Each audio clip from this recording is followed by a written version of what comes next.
चाहे मराठी पत्रकारिता हो, गुजराती पत्रकारिता है, ये सब है। हिंदी इसके आगे नहीं टिक पा रही है। जी, मुझे तो लग रहा मराठी पत्रकारिता भी घुटने टेक दी है। ये किसने कहा कि भाषाई पत्रकारिता में बड़ी क्रांति हो रही है? कुछ भी नहीं हो रहा है। और हिंदी पत्रकारिता तो जिससे उनके मालिक हैं, जहाँ श्रवण जी ने इतना काम किया, वो शायद उनका सम्मान करने के लिए उनका नाम नहीं ले रहे हैं। मैं आपको बताऊं, मैं तो 10 साल से हिंदी अखबार मेरे पास में मुफ्त में आते हैं, उनको पढ़ने की भी हिम्मत नहीं होती है मुझे, क्योंकि उसमें विचार बिल्कुल समाप्त हो गया है। उनकी कंटेंट जो है वो नागरिकों से बिल्कुल कट चुके हैं, और वो सत्ता के और जमीन के सौदे करने में ही उनकी रुचि रह गई है। राजस्थान पत्रिका, कुलिश की जो परंपरा थी, अगर आप वहां के उनके उत्तराधिकारियों को देखें तो आपको शर्म आएगी कि ये राजस्थान की पत्रकारिता के ऐसे सितारे हैं। क्या सुधीर और वो गिरीश जो है, जब से उनका इनकम टैक्स का हुआ तब से उनको लाशें जो थी और वो जो कोविड की जो थी वो सारी समाप्त हो गई। तो हिंदी में हिम्मत नहीं है, और जो हिम्मत जो दिख रही है वो अडानी अंबानी में ही दिख रही है, नरेंद्र मोदी और अमित शाह में ही दिख रही है। तो उनके लिए चुनौती जो है, मुझे ऐसा लग रहा है हिंदी पत्रकारिता जागरण टाइप पत्रकारिता हो गई है, जहां पर कि एक अभी कांग्रेस का जो हमारे सांसद है, वो जब छोड़ने लगे तो गुप्ता जी ने कहा था कि तुम पूरा का पूरा ऑफिस ले लो लेकिन यहाँ पे रहो। और वो जो है वो 3-3 बार हमारे प्रांत से भी, छत्तीसगढ़ से भी, सब जगह से सांसद बन चुके हैं। और वो हिमाचल प्रदेश के में भी अगर जो नेत्री है उसके भी सबसे विश्वसनीय है। तो ये जो है ना, मुझे लग रहा है हिंदी पत्रकारिता को एक खराब शब्द में काम में लूंगा कि बहुत दलाल इसमें बहुत ज्यादा पैदा हो गए हैं, और यही इसका सत्यानाश किए हैं। मुझे इस कहने में अब कोई भी शर्म नहीं है। और मैं तो आपको बताता हूँ, मैंने तो जिन अखबारों में अभी 20 मैं 40 साल 70 साल की बात नहीं करता, मैं 20 साल में ही पत्रकारिता छोड़ दिया था सक्रिय, क्योंकि मुझे मालूम पड़ गया था कि हिंदी पत्रकारिता मनोरंजन में तब्दील हो रही है। और मैं एक और भी बात कहता हूँ, मेरी जो सबसे ज्यादा जिन अखबारों में मैंने काम किया वो सब बंद हो गए। एक मैं बंद हुए अखबारों का संपादक हूँ, कोई स्मृति नहीं है मुझे, अपने अखबारों की स्मृति नहीं है, समाज को कोई स्मृति नहीं है। और मैं जिसको एक क्रांतिकारी अखबार चलाता था महानगर, उसको एक सिक्योरिटी गार्ड ने खरीद लिया और वो भाजपा का एमएलए भी बन गया, और वो अभी सबसे बड़ा पत्रकार संपादक मालिक बन चुका है। तो ये त्रासदी है। हम इसको भली आशा बलवती है राजन कहते रहे, मुझे तो कोई आशा नहीं लगती, मैं निराश हूँ। जी, श्रवण जी आप कुछ कहना चाहते हैं?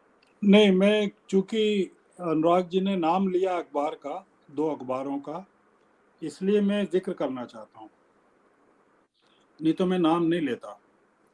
मैं 20 साल रहा दैनिक भास्कर में और ग्रुप एडिटर रहा, और 40 एडिशन या 45 एडिशन जो भी थे। मैं 2012 तक मैंने काम किया वहां पर। जब तक मैं रहा, मेरे मालिकों की हिम्मत नहीं होती थी कि मुझसे बगैर पूछे कुछ काम कर सकें। मुझे पूरी छूट थी, 100% छूट थी, और मैं तय करता था कि क्या छपेगा और क्या नहीं छपेगा। तो इसलिए ये एक चीज, जागरण का इन्होंने नाम लिया। जागरण ने जब नई दुनिया को खरीदा, जागरण समूह ने, मैं नई दुनिया इंदौर का एडिटर बना 2012 में। जागरण की बैठकों में भी और नई दुनिया में भी संजय गुप्ता जी ने एक बार भी हस्तक्षेप करके मुझे नहीं कहा कि श्रवण जी आप ये क्या कर रहे हैं और क्या छाप रहे हैं। मैं अपनी मर्जी का अखबार निकालता था, और संजय गुप्ता जी आज भी मेरी उतनी ही इज्जत करते हैं। और इस्तीफा मैंने दिया, उन्होंने नहीं मांगा कभी भी। और कुछ दूसरे कारणों से मैंने इस्तीफा दिया, एडिटोरियल कारणों से नहीं दिया। मेरा ये कहना है कि आपके संपादकों की रीढ़ की हड्डियां ही जब टूट जाएंगी और वो समझौते करने लगेंगे, तो फिर पत्रकारिता को कोई भी नहीं बचा पाएगा। मैं इसमें मालिकों का एक तरफा वो जो निकले हैं खरीदारी पर, वो दोष नहीं मानता हूँ। संजय पुंगलिया डायरेक्टर हो गए एनडीटीवी के, तो आप पूछेंगे नहीं कि संजय पुंगलिया अगर पत्रकार हैं तो वो क्यों एनडीटीवी में हैं और क्यों अडानी के साथ काम करते हैं और क्यों एनडीटीवी के डायरेक्टर हो गए। तो सवाल ये है, चूंकि नाम लिए गए हैं या गिरीश और सुधीर करके बोला गया इसलिए मैं बता रहा हूँ, या जागरण का नाम लिया अनुराग जी ने इसलिए बता रहा हूँ।